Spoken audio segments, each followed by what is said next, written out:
guys, today I wanted to compare the hot up-and-comer Haute42's M16 all-button controller to industry leader Razer and their Kitsune.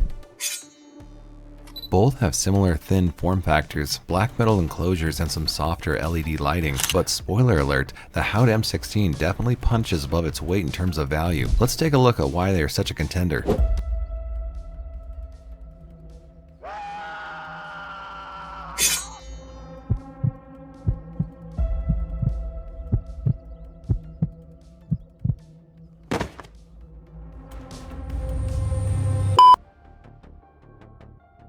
The buy-in from the community has been nearly unanimous. The R56 subreddit is inundated with tons of various Haute42 products posted daily, so clearly this is a brand which is resonating with current FGC priorities. Part of the reason is undoubtedly their pricing structure. There are fewer controllers on the market today which are less expensive, and many of these Haute models are sub $100, less than a third the price of the Kitsune, and you can find them well stocked on both AliExpress and Amazon. Out of the box, someone new to these devices might be surprised to see so many buttons. However, we've started to see a shift away from simpler layouts of the past to newer ones which can make better use of new game systems. It also has a cool metal feel and a smooth and rounded area for your palm and wrist. On the back are 4 feet to reduce slipping.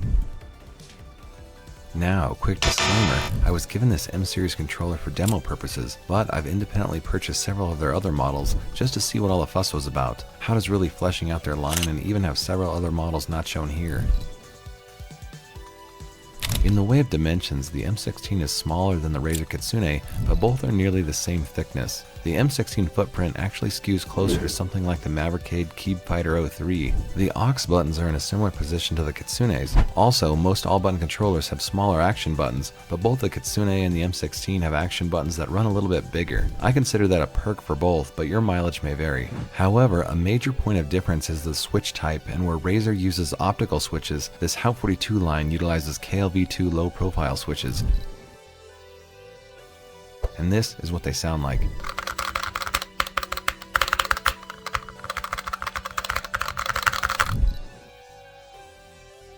In the way of customizations, because these are both metal, you'd have to use a vinyl wrap if you wanted art. However, an M16 user is able to change the little OLED splash screen, as well as customize the LED color scheme. Both are done in the Web Configurator tool, and detailed tutorials on how to do so are on the GP2040CE firmware page. The same goes for ensuring that the M16 will be compatible with your PlayStation 5. Simply change it to PS5 mode and insert a Mayflash V1.1 dongle or similar pass-through device. It can also be set up to play on the Xbox in much the same way. Gameplay was good, and although the switches were different from Razer's Kitsune, this Haute device still felt pretty similar for a third the price. Razer also embraced a traditional layout more in line with older games and limited customization features to really put a user's stamp on it. But the worst events of all was that price tag. Now, I know a lot of people in the FGC cry poverty, but when the Kitsune clocks in at $320 after taxes, the price alone is going to gatekeep, and there's not enough vinyl cami wraps in the world to regain traction against a sub $100 series. As far as issues with the M16, the black finish does pick up fingerprints, users with larger hands may complain about the size, and it's not easy to install art over a metal enclosure without reverting to a wrap. However, those are all fairly minor, especially when you consider you can buy versions with easy art swaps as well as different versions of different sizes. And if you weren't a fan of the stock switches, there's good news on that front as well, with Haute launching their own flavor here shortly. Really, even with these nitpicks, because the price is so low, it doesn't really stumble. The value just seems too good. I'm picking on Razer a bit here, and maybe unfairly, but they could be a stand-in for just about any current controller vendor. Without making the price points as low as they did, they have really opened the door to casual accessibility. I paid $70 for their T16 version months ago, and it seems to have only gotten cheaper since then. And these prices haven't gone unnoticed by the competition. I've seen longtime vendors in the scene reduce their own prices in recent weeks to presumably better compete with this hot new contender.